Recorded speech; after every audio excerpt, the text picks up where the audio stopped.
খাটের উপর চুপ করে শুয়ে আছে নন্দিনী। মাথাটা যন্ত্রণায় ছিঁড়ে যাচ্ছে তার, একটু গলা ব্যথা, জ্বরও লাগছে। এক কাপ চা হলে হয়তো একটু আরাম হতো, কিন্তু উঠে বানাতে ইচ্ছা করছে না। আর মুখের গোড়ায় তার গরম চা কেউ ধরবে সে কপাল সে করেনি, বরঞ্চ একটু পরেই উঠে থাকে এই শরীর খারাপ নিয়ে রান্না করতে হবে। সে মরল কি বাঁচল সে খবর কেউ রাখবে না।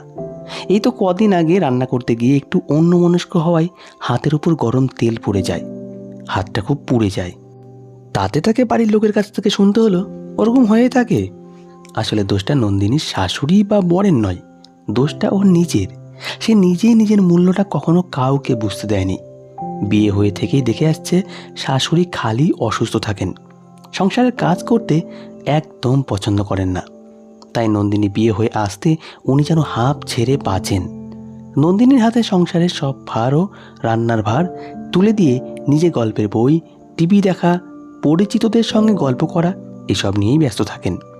এমনকি নন্দিনীর কখনো শরীর খারাপ করলে ওই এক বেলা বা বড় জোর উনি একদিন রান্না করতেন, তারপরই রাগ বিরক্তিতে ফেটে পড়তেন। তাই শাশুড়ির কাছ থেকে নন্দিনী কিছুই আশা করেন না। শাশুড়ির ছেলে মানে নন্দিনীর বর, তিনি তো আর এক দেবতা। তিনি তো নন্দিনীকে টেকিং ফর গ্রান্টেড করে নিয়েছেন। যখন ইচ্ছে হয় ভালো ব্যবহার করেন, যখন ইচ্ছে হয় না করেন না। সময়ে সময়ে সব কিছু ঠিকভাবে তার হাতের কাছে দিতে হবে। রান্না চা সব কিছু তার পারফেক্ট চাই।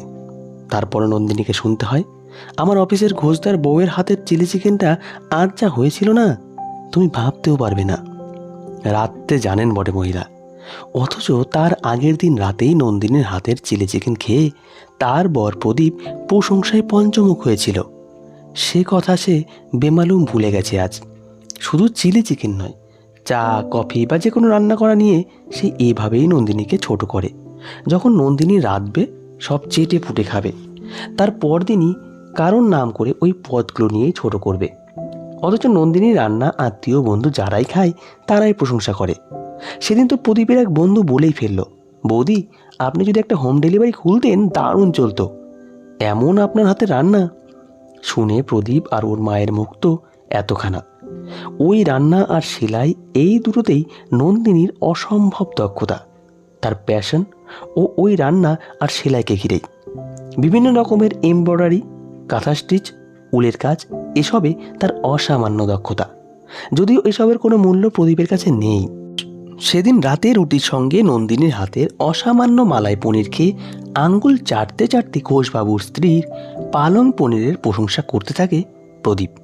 তারপরে বলে তার আর একজন কলিগ অরিন্দম স্ত্রীর অসামান্য হাতের কাজের কথা। অরিন্দম স্ত্রী রূপালীর হাতের কাজ থেকে নাকি চোখই ফেরানো যায় না। যদিও কোনোদিন প্রদীপ নন্দিনীর কোনো সেলাই বা হাতের কাজ তাকিয়েও দেখেনি, কিন্তু ওর বানানো সোয়েটার পরেই সব জায়গায় যায়। কথায় কথায় প্রদীপ জানায় কোনো এক জায়গায় নাকি হাতের কাজের প্রতিযোগিতা হচ্ছে, আর সেখানে রূপালী নাম দিয়েছে এবং প্রদীপ নিশ্চিত রূপালী ফার্স্ট প্রাইজ পাবে। প্রদীপের মা ও তিনি কত বড় প্রতিভাময়ী ছিলেন সে সম্বন্ধে একটি লেকচার দেন এবং নন্দিনী যে একদম গুড ফর নাথিং তার জন্য নিজের কপালকে দোষারোপ করেন। সেদিন রাতে বিছানায় শুয়ে নন্দিনীর ঘুম আসে না। কত কথা মনে পড়ে তার, ভাবে কি চেয়েছিল সে আর কি হলো। ছোট থেকে তার স্বপ্ন ছিল সে তার হাতের কাজ নিয়ে অনেক কিছু করবে। সেজন্য সে সেলাই ছাড়া আরও বিভিন্ন রকমের হাতের কাজ খুব যত্ন সহকারে শিখেছিল। তার হাতের কাজ সকলের প্রশংসা পেত। যে শাশুড়ি এখন নন্দিনীর কোনো গুণ দেখতে পান না, যদিও নিজে এক গ্লাস জল গড়িয়েও খান না, সব কিছুতেই নন্দিনীর উপর নির্ভর করেন, সেই তিনিও বিয়ের আগে নন্দিনী নিজের হাতে এমব্রয়ডারি করা ম্যাচিং শাড়ি ব্লাউজ উপহার পেয়ে একেবারে মোহিত হয়ে গিয়েছিলেন। সেসব এখন অতীত। আর প্রদীপ বিয়ের প্রথম তো নন্দিনীর বানানোর রুমাল বালিশের ঢাকা ছাড়া ব্যবহারই করতো না, কিন্তু এখন রূপালীর কাজ তার কাছে ভালো লাগে না। আর বাবু হওয়ার পর তো তাকে বড় করতে, তার পড়াশোনা দেখাশোনা করতে, নিজের হাতের কাজের স্বপ্নের কথা ও ভুলে গিয়েছিল। এসব ভাবতে ভাবতে কখন ও ঘুমিয়ে পড়ে। সেদিন সন্ধ্যায় প্রদীপ আর ওর মা যায় রূপালীর প্রতিযোগিতায় প্রদর্শনী দেখতে। নন্দিনীর যাওয়ার প্রশ্নই নেই, কারণ রাতে ফিরে প্রদীপ সেদিন লাচ্ছা পরোটা আর কষা মাংস খাবে, সেটা রাঁধতে হবে। আর শাশুড়ি রাতে পাতলা রুটি খান, দুধে দিয়ে, তাই রুটি করতে হবে। বাবুকে বাবা আর ঠাকুমা অনেকে বলেও নিয়ে যেতে পারে না। নন্দিনী অনেকবার যেতে বলে, কিন্তু বাবু যায় না। প্রদর্শনীতে গিয়ে প্রদীপ দেখে কে এক এম নামের মহিলার হাতের কাজের প্রশংসায় সবাই পঞ্চমুখ। অসাধারণ তার হাতের কাজ, যেমন সুন্দর পাট দিয়ে অসাধারণ সব জিনিস, ব্যাগ, মোবাইল কভার, তেমন সুন্দর উলের পঞ্চু মাফলার, সোয়েটার। প্রদীপের মা তো নিজের জন্য একটা সুন্দর পাটের বটুয়া আর একটা সুন্দর কারুকার্যের শাড়ি অর্ডার করে রাখলেন। এবার প্রতিযোগিতার ফলাফল ঘোষণার পালা। প্রথম হয়েছে ওই এর সুন্দর কাজগুলি।